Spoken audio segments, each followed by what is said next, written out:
Good morning everyone.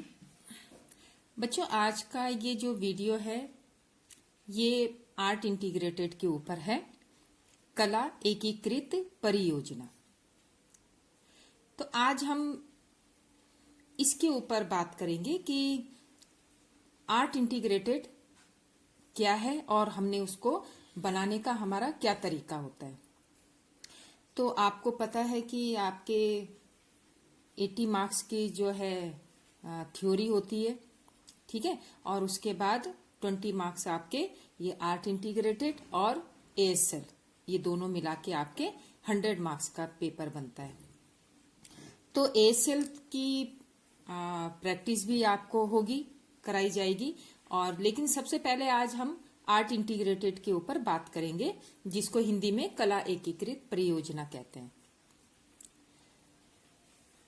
बच्चों, सबसे पहले कला, जो कि नाम से ही पता लग रहा है कि आर्ट, इसको हम किस तरह से बना सकते हैं। इसमें जो है हमें इसको किस तरह से रचनात्मक ढंग से बनाना है, अपनी कला को किस तरह से हमने निखारना है।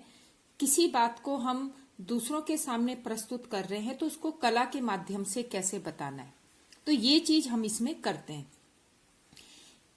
इसमें हम ज्यादा लिखने से बचें। ऐसा नहीं कि हम एक एक दो पेज का लिख रहे हैं किसी चीज के बारे में। तो जैसे आप पोस्टर बनाते हो ना, विज्ञापन है आपके जो है सिलेबस में विज्ञापन है, उसी की तरह ये भी है। जिस तरह से हम कम शब्दों में अधिक बात को कह देते हैं, विज्ञापन में बनाते हो आपके कम शब्द होते हैं, उसमें ज्यादा पढ़ने की जरूरत नहीं होती है और सब बात हमें चित्रों के माध्यम से समझ आ जाती है। तो उसी तरह का काम हमें इसमें करना है। तो ये किस तरह से आपने इसको स्टार्ट करना है, क्या टॉपिक हैं, उनको बनाने के माध्यम क्या हैं, तो ये सब इनके ऊपर चर्चा होगी। अब मैं आपको थोड़ा स्टार्टिंग में आपको पहले बता दूं कि आप जब भी इसको तैयार करें, बनाएं, तो आजकल तो जैसे लॉकडाउन है, पूरा मार्केट बंद है, ठीक है। अगर मार्केट खुला होता तो आप वहां से कई चीजें लेके आ जाते इसको डेकोरेट करने के लिए। तो अब असली कला यहीं पर दिखाई देगी कि आप घर में बैठे, वेस्ट मटेरियल होता है, ठीक है, उनसे या अपनी कोई भी आपकी अगर ड्राइंग अच्छी है, स्केचिंग है, कुछ भी है, आप किस तरह से आप इस प्रोजेक्ट को आप तैयार करते हो। आप कुछ भी बनाओ, जो भी मैं आपको टॉपिक दूंगी, जब आप उसको बनाओगे तो उससे पहले आपने फर्स्ट पेज को किस तरह से आपने तैयार करना है वो आप समझ लीजिए। आपका फर्स्ट पेज है, सबसे पहले आपने कला एकीकृत परियोजना लिखना है, ठीक है। इसको आप बहुत अच्छे तरीके से लिख सकते हो। मैंने तो ये सिंपल लिखा है यहाँ पर, लेकिन आप इसको और अच्छी तरह से कलरफुल तरीके से लिख सकते हो, या ये आपके ऊपर है कि आप इसको फर्स्ट पेज को कैसे तैयार करते हो। तो आपने सबसे पहले कला एकीकृत परियोजना लिख दिया, ठीक है। उसके बाद आप यहां पर सबसे पहले अपना नाम लिखोगे।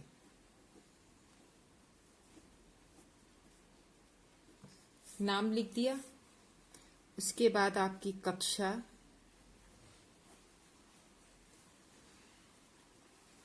अनुक्रमांक,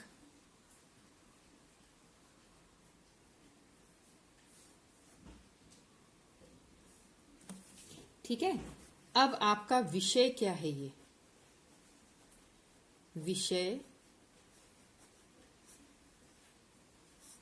और उपविषय। उपविषय का मतलब होता है कि आपने किसके ऊपर ये बनाया है।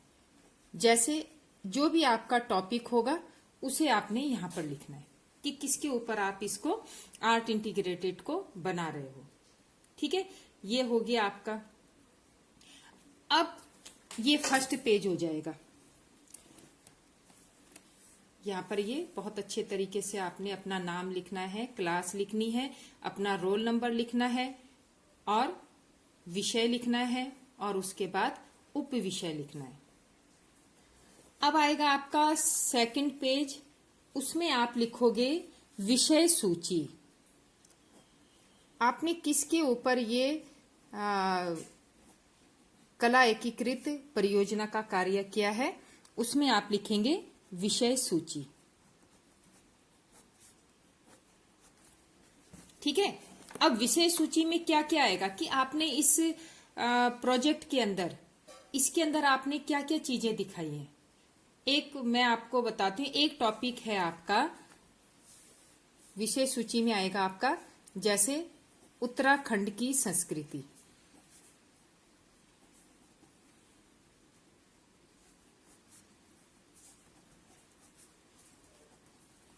उत्तराखंड की संस्कृति, ठीक है, ये आपका टॉपिक है।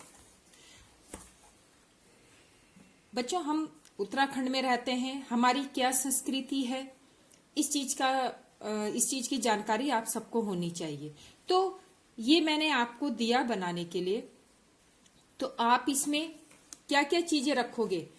सबसे पहले तो आप थोड़ा सा बहुत शॉर्ट रूप में परिचय दोगे, उत्तराखंड का परिचय। इसको आप एक नक्शे के द्वारा, उत्तराखंड का जो नक्शा है उसके द्वारा भी आप दिखा सकते हो। किनारे से आपने उत्तराखंड का नक्शा लगा दिया और उसके बारे में थोड़ा सा लिख दिया। ठीक है, ये हो गया। उसके बाद आप करोगे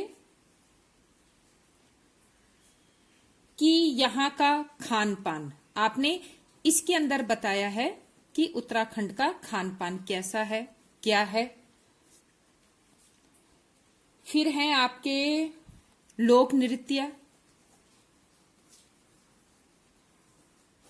ठीक, आपने इसमें दिखाया है यहाँ का पहनावा,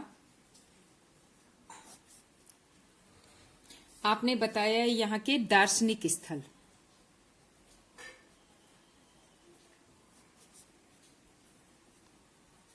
ये आपकी विषय सूची तैयार हो गई। अब कोई भी आपके जो ये फाइल को देखेगा तो सबसे पहला पेज क्या था आपका, आपका नाम, क्लास, सेक्शन जो भी है वो है। फिर सेकंड पेज में आपने किस चीज के ऊपर इसको तैयार किया है, तो ये आपकी विषय सूची में पता लग जाएगा कि उत्तराखंड की संस्कृति है। ठीक है, इसमें आपने उत्तराखंड के बारे में क्या क्या बताया। सबसे पहले आपने उत्तराखंड का परिचय दिया है, वहां का खान पान, वहां के लोक नृत्य, वहां का पहनावा, वहां के दार्शनिक स्थल। ठीक, अब आपको ये ऐसा नहीं करना है कि खान पान है तो उस पे हम 2 पेज का लिख दें, लोक नृत्य के बारे में लिख दें और आप एक मोटी सी फाइल 8-10 पेज की तैयार कर दें। ऐसा नहीं करना है आपको। आप इसको चित्रों के माध्यम से बता सकते हो, ड्राइंग के माध्यम से आप इसको बना सकते हो। आपकी ड्राइंग अच्छी है उसको आप कर सकते हो। ठीक है, और आपकी ड्राइंग भी अच्छी नहीं है, आपको बनाना नहीं आता है, तो आप ये चित्रों की कटिंग, जैसे न्यूज़पेपर है, न्यूज़पेपर में आपको कोई लगता है कि उत्तराखंड से संबंधित इसमें कोई वो है जानकारी है खान पान के बारे में, लोक नृत्य के बारे में, तो आप उनकी कटिंग को चिपका सकते हो। लेकिन कटिंग वो लिखी हुई नहीं होनी चाहिए, कटिंग होनी चाहिए, चित्र होने चाहिए उसमें, कि जिससे फाइल को खोलते ही पता लग जाए कि ये कहाँ का नृत्य है, उत्तराखंड के बारे में बताया, यहाँ का पहनावा कैसा है वो भी आप चित्र के माध्यम से बता सकते हो। ठीक है, और अगर आप इसमें एक फाइल का रूप नहीं देना चाहते तो आप इसको एक पोस्टर के माध्यम से भी बना सकते हो। एक चार्ट पेपर लिया, ठीक है, उसमें आप उत्तराखंड की जो भी वहाँ की संस्कृति है, वहाँ के जो पहनावा है, वहाँ के जो दार्शनिक स्थल है, जैसे 4 धाम है, केदारनाथ, बद्रीनाथ, गंगोत्री, यमुनोत्री, आप इनको ड्राइंग के माध्यम से दिखा सकते हो। छोटे छोटे रूप में आप पूरे चार्ट पेपर में पूरे उत्तराखंड की जानकारी हमें दे सकते हो। तो ये इस तरह से बहुत शॉर्ट तरीके से आपने इसको बताना है। अब दूसरा टॉपिक है आपका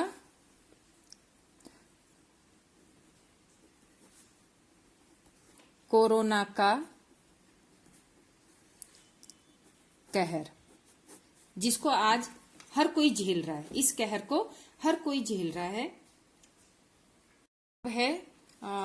जिससे कि आपको सबको पता है आजकल कोरोना का कहर कितना हो रखा है, हर कोई इसकी चपेट में आ रहा है। इसीलिए इसी के कारण आज हर व्यक्ति घर में कैद हो रखा है। तो इसके बारे में आपने तैयार करना है इसको कि सबसे पहले आप हेडिंग लिखेंगे कि कोरोना क्या है। ठीक है, अब ये तो हर किसी को पता है कि कोरोना क्या है, कहां से आया है, इसका क्या रूप है, ठीक, इसका कहर, ये किस तरह से कहर बरपा रहा है। तो इसको आप बहुत शॉर्ट में इसका परिचय दे सकते हो। फिर आपका आएगा इसके फैलने के कारण, फैलने के कारण। इसको आप लिख सकते हो कि ये सब चित्रों के माध्यम से आप बताओगे कि ये किस तरह से फैलता है। आजकल आप देख रहे हो ना, जगह जगह ये पोस्टर लगे हुए हैं कि कोरोना किस तरह से फैल रहा है, हमें क्या सावधानियां रखनी है। तो इनको भी आप चित्रों के माध्यम से बताओगे कि इसके फैलने का क्या कारण होता है, किस तरह से फैलता है, और बचाव के उपाय, बचाव के उपाय, इसके बचाव के क्या उपाय हैं, हम इनसे कैसे बच सकते हैं, किस तरह से हम लोगों को जागरूक कर सकते हैं। ये सब चीज आपने आर्ट इंटीग्रेटेड, कला एकीकृत के माध्यम से आपने इनको बताना है। ठीक है, तो आपने इस तरह से अपने इस कार्य को पूरा करना है और बहुत अच्छे ढंग से इसको करना है कि जिससे आपको इसमें फुल मार्क्स मिल जाएं। 10 नंबर का ये आपका होता है, तो इसमें आप पूरे नंबर लाएं। तो इस तरह से आप कोशिश कीजिएगा और घर में जो आपके पास सामान है उसी से आप बनाने की कोशिश कीजिए। आप ये मत सोचिए कि हमें ये काम मिला है तो हमें मार्केट जाना है, हमें इधर उधर से घूम फिर के अब सामान इकट्ठा करना है, ऐसा कुछ नहीं करना है। जितना सामान आपके घर में हो सकता है, कुछ वेस्ट मटेरियल है, उससे आप इनको बना सकते हो। ठीक है, तो ये आपके ऊपर है कि आप अपना टैलेंट, अपनी जो कला है उसको कितने अच्छे से यहाँ प्रस्तुत कर सकते हो। तो ये काम आपको पूर्ण करना है और इसके बाद फिर जो भी कार्य होगा, जो ASL से रिलेटेड जो भी आपका काम होगा वो आपको बताया जाएगा। Thank you.